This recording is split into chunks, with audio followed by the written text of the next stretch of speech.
Welcome back to Crime Chronicles. The notorious Noonan crime family held a fearsome grip on the Manchester underworld for almost 2 decades.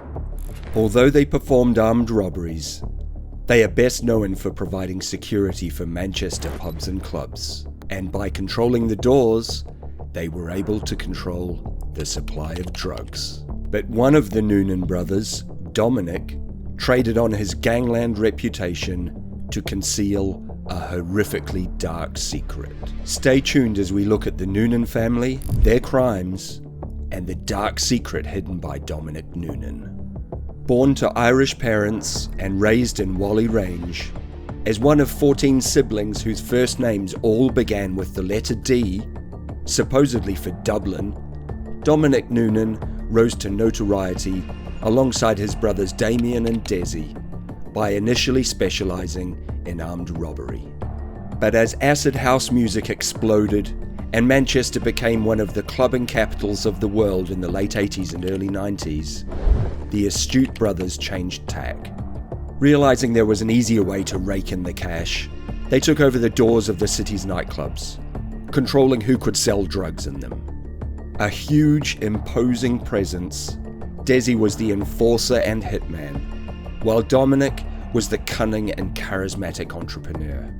But it was Damien, described by journalist Donald McIntyre as the UN peacekeeper in gangland Manchester, who was the level-headed leader of the family. The famous Hacienda Club on Whitworth Street would become their golden goose.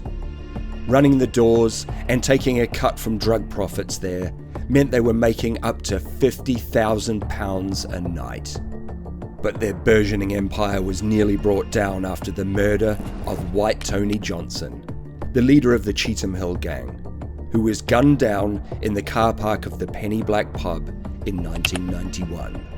It had been alleged that Johnson was killed after a fallout over how £350,000, the proceeds from a robbery, were divided up. Desi went on trial for his murder. The first trial collapsed amid rumours of jury tampering, and at the second, Desi was acquitted. The Noonans protected their security business fiercely, using unseen levels of violence against any gang that would challenge their business. In one incident, Dominic called at a rival gang's local pub and used a machete to decapitate one of their dogs that was outside. He walked into the pub and placed the head on a pool table, in an unambiguous message to anyone thinking of muscling in on their patch. But after making a fortune from robbery, guns, drugs, and ruthless violence, the brothers suffered a swift fall. In the space of just 8 months, the empire which had taken years to build up began to crumble. In 2004, Damien was killed, aged 37, in a motorcycle accident while on holiday in the Dominican Republic. Then Desi, by this point an alcoholic crack addict, was stabbed to death by a crack dealer known as Yardy Derrick in Chorlton in March of 2005. Desi's funeral had all the pomp of a gangland don, but it was almost a last gasp of their power. Dominic was hit badly by the deaths, and with his brothers gone, he was no longer the force he had once been.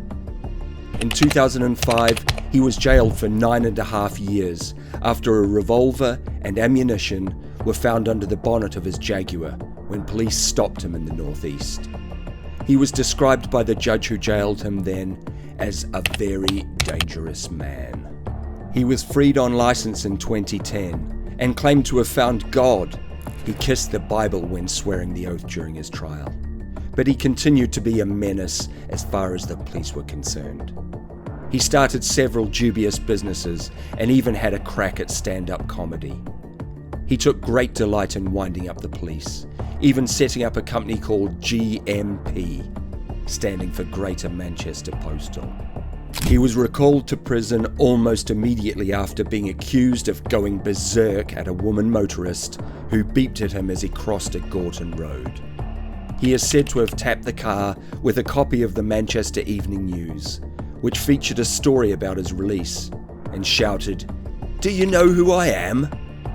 In 2011, he was also accused of raping a woman in a hotel room after celebrating his birthday, but prosecutors dropped the case. That same year, he was recalled to prison again, suspected of being a ringleader during that summer's riots in Manchester. At the height of the disorder, he was captured on video talking to a looter who was carrying a large flat-screen TV on Oldham Street. But he enjoyed playing cat and mouse with the law, and prison authorities struggled to cope with him. Some prison governors just didn't want him, knowing he would either cause trouble or incite others into causing trouble.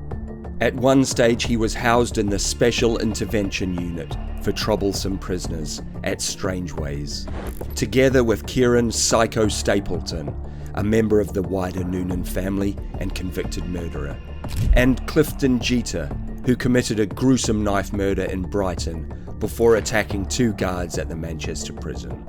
In 2013, he was cleared of child rape charges after the court heard his accuser had a history of making false complaints.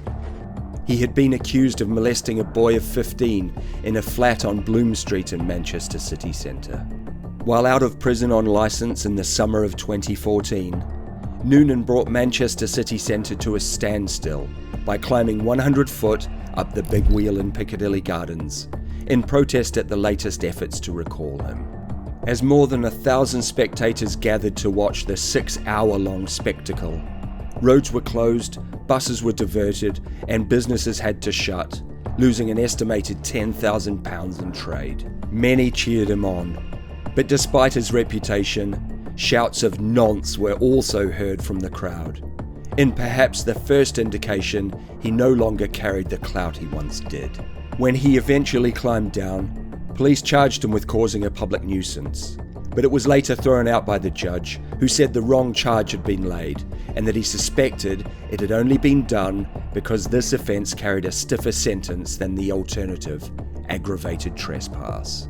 In 2016, he was found not guilty of engaging in a sex act in front of a minor, although he was convicted of perverting the course of justice by offering £5,000 to the boy's family to get the charge dropped.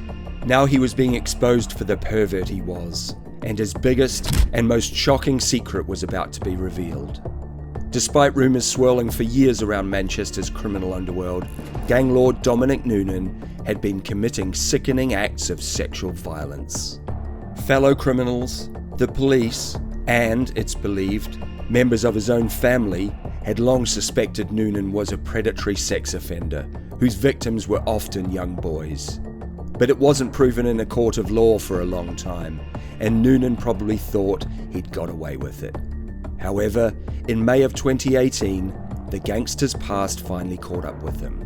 The then 53-year-old was found guilty of 13 historical sex offences against 4 young boys, aged as young as 10. Already serving an 11-year sentence for arson, blackmail, and perverting the course of justice, Noonan was given a separate 11-year sentence, which meant he would spend the majority of his adult life behind bars. Thankfully, the public is now safe from this piece of human garbage, and we hope that Manchester never has to deal with a crime family like the Noonans ever again. Thank you for joining us today on Crime Chronicles. Don't forget to like, subscribe, and share the channel with your friends.